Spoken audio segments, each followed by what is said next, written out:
কল্পনা করুন এমন একটা জঙ্গল যেখানে কোনো পশু পাখিদের চিৎকার নয়, বরং শোনা যায় মানুষের নীরব কান্না।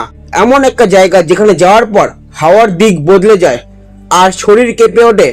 এটা পৃথিবীর সবথেকে রহস্যময় আর ভয়ানক জায়গার মধ্যে একটা, যাকে ওকিগাহারা আর জাপানের আত্মহত্যার জঙ্গল বলা হয়।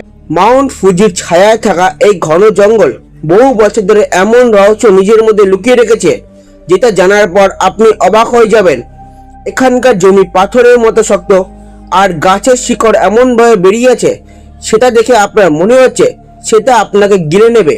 এই জায়গাটা এতটা নিঃশব্দ যে এখানে আপনি নিজের হৃদস্পন্দনে শুনতে পাবেন, আর যেখানে আপনার মনে হবে আপনার পেছনে কেউ দাঁড়িয়ে আছে, কিন্তু সেখানে দূর দূর পর্যন্ত কেউ নেই। আর এর উত্তর আপনি কমেন্টে জানান। আগে যাওয়ার আগে আমি আপনাকে বলে দিই, আপনি যদি এরকম রহস্যময় ভিডিওতে ইন্টারেস্টেড হন তাহলে চ্যানেলটা সাবস্ক্রাইব করুন। এই জঙ্গলের সব থেকে মজাদার ব্যাপার হলো এখানে আধুনিক বিজ্ঞানও হার মেনে যায়। জ্বালামুখী লাভা দিয়ে তৈরি এখানকার জমিতে আয়রন অর্থাৎ লোহার মাত্রা এতটা বেশি যে এখানে কম্পাসও নিজের দিশা হারিয়ে ফেলে। কেননা কম্পাসের সুই নিজের দিশা হারিয়ে ফেলে আর রাস্তা দেখানোর বদলে আরও নিজেকে ভ্রমিত করে দেয়। আর এখানে মোবাইল নেটওয়ার্কও কাজ করে না, জিপিএস সিগন্যালও হারিয়ে ফেলে। আর একবার রাস্তা হারিয়ে ফেললে এখান থেকে ফেরার কোনো উপায় নেই। এটা কি সত্যি না কাকতালীয়, নাকি এর পেছনে অন্য কোনো রহস্য আছে? স্থানীয় লোকেদের মতে এখানকার যে গাছের শিকড় আছে সেই শিকড়দের দেখে মনে হয় এই শিকড় সোজা পাতালের দিকে আছে, আর এখানে সূর্যের আলো মাটিতে পৌঁছানোর জন্য লড়াই করে, যার জন্য দিনের বেলাতেও এখানে অন্ধকার মনে হয়। আর এই অন্ধকার একটা মানুষকে কাঁপিয়ে দেওয়ার জন্য যথেষ্ট। আর আপনি যত এই জঙ্গলের ভেতরে যাবেন ততটাই অক্সিজেন কম আর ভয় বাড়তে থাকে। জাপানের ইতিহাসে এই জঙ্গলের কথা এমন একটা ভাবে বলা হয়েছে, যদি কেউ কোনোদিন এখানে যায় সে আর কখনো ফিরে আসে না।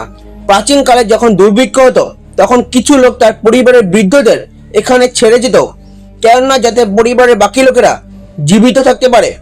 আর বলা হয় থাকে সেই সমস্ত লোকেদের অতৃপ্ত আত্মা আজও এখানে ঘুরে বেড়ায়, আর এই প্রথাকে উবাসুতেকি প্রথা বলা হয়।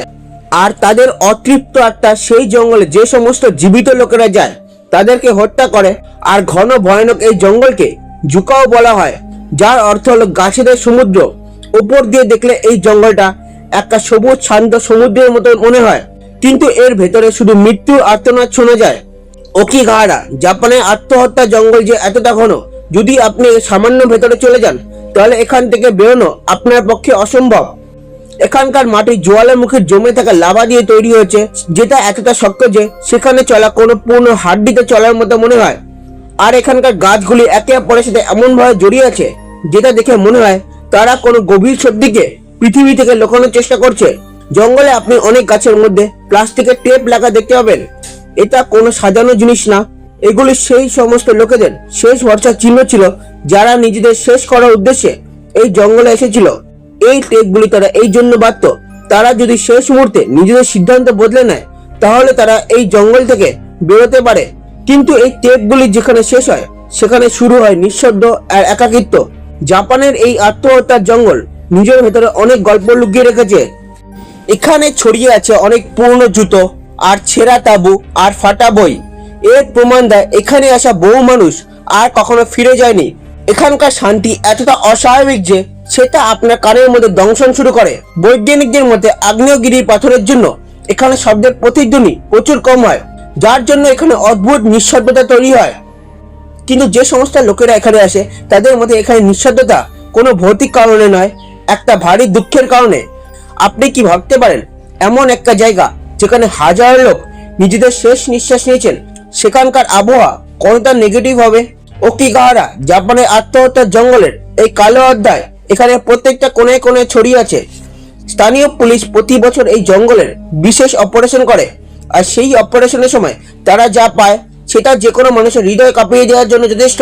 ঝোপঝাড়ের পেছনে লুকিয়ে থাকা লাশ আর গাছের ঝুলন্ত ফাঁসি চেঁচিয়ে চেঁচিয়ে এখানকার কড়া সত্যিটা বলে।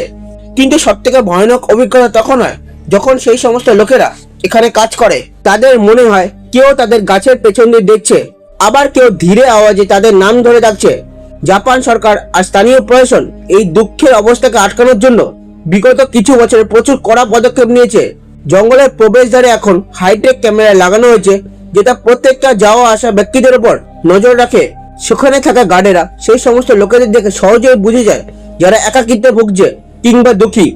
জায়গায় জায়গায় এখানে অনেক সাইনবোর্ড লাগানো হয়েছে যেখানে সাইকিয়াট্রিস্টের নাম লেখা আছে, কেননা যে সমস্ত ব্যক্তিরা একাকিত্বে ভুগছে তারা যেন জীবনে নতুন দিশা খুঁজে পায়।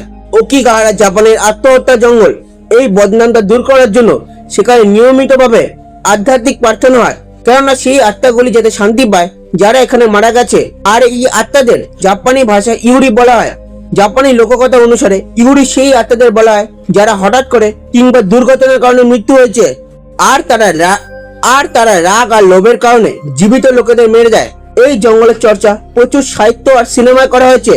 সেইচো সাতের উপন্যাস কুরুজুকোতে 1960-এর দশকে একটা দুঃখের রোমান্টিক পরিচয় দেওয়া হয়, যার জন্য প্রচুর পরিমাণে লোকেরা এই জঙ্গলে আসতে শুরু করে।